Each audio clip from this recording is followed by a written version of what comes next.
Tecumseh University, and we're presenting the Tigris Initiative. I'm Jenny Pinion. I'm Hadley Smith. I'm Emma Shirley. And I'm George Rieger. So let's all talk about why we're here in the first place. When we look at the current women's sports industry, we're seeing that it is growing at a substantial rate. In 2025, Deloitte projected that the women's sport industry would be worth over $1 billion. So why are we not seeing this in the current motorsports industry for females? Well, there's three key reasons we're seeing that females, but also young girls, are not getting into the motorsports industry. So the first one is visibility. And when you go to a motorsport event or you go out on the track or autocross or anything, and there are 10 people in front of you, only one of them is likely to be a female. That's not good. But even worse is cost. On the average, it is around $15,000 annually to race go-karts. That is a substantial amount of money. But then lastly, mentorship.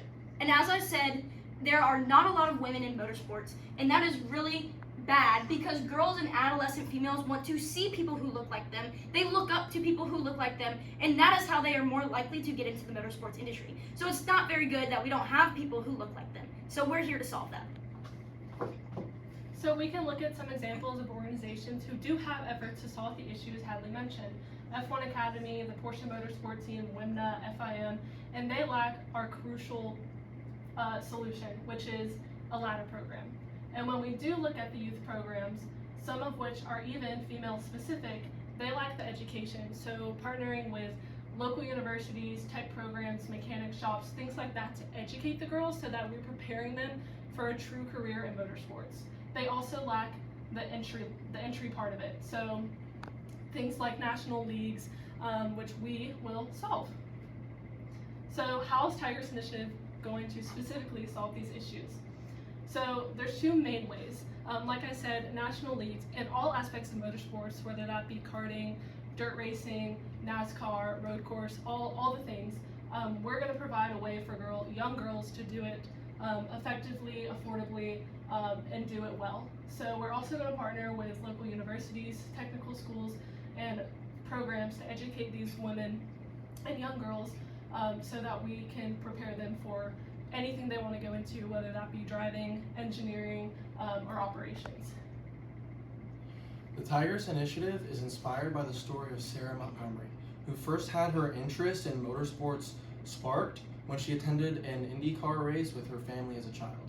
From that family interest and initial and continuous access to resources that our program is going to provide, she was able to eventually podium at the MX5 4 consecutive years in a row.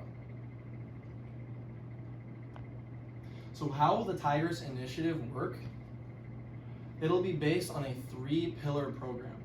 First is the development of these young girls and their skills, both technically, on and off the track, and their progression through the motorsports industry.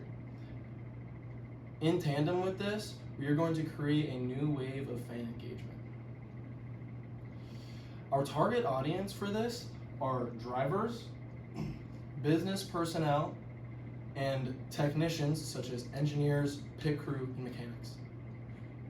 So as George talked about, we have a 3-pronged approach to this, which is going to start with talent development and early access. Within this, we've broken it down into 3 main parts. The first of that being educational programs. So that's going to look like curriculums and workshops that the Tigris Initiative is putting on. These curriculums will have things such as what is motorsports, how to motorsports, what are different jobs and technical operational aspects, how can I get those jobs, and then giving the girls real-world experience to build their resumes so that once they graduate from the program, they're able to get those jobs easier in the future. The next part is going to be a mentorship program, which will involve mentorship pairing. So that'll look like the girls in the 7 to 8-year-old age bracket being paired up with someone in the 17 to 18-year-old range who's already been through the program or even potentially graduated from the program to give them advice and help them through the different steps of their career and be able to give back to that future generation and create a continuous cycle.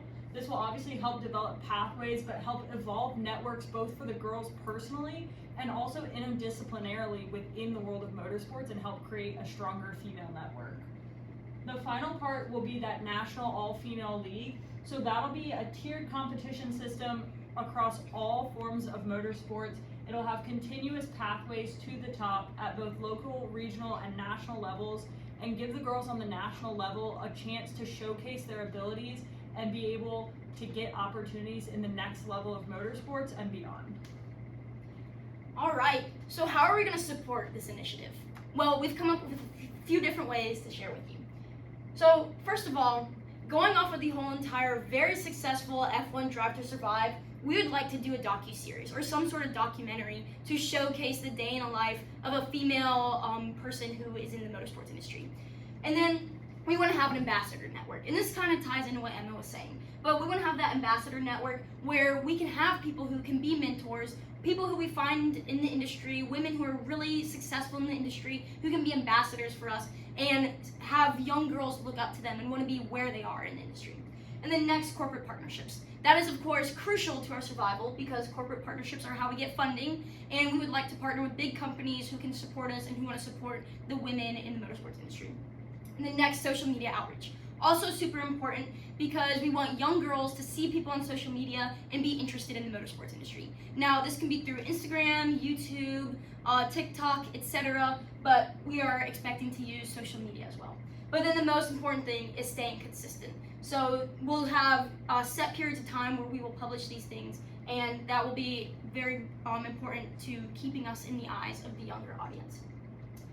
So a few examples of corporate partnerships. So we're looking for companies who women love and who the companies also love women.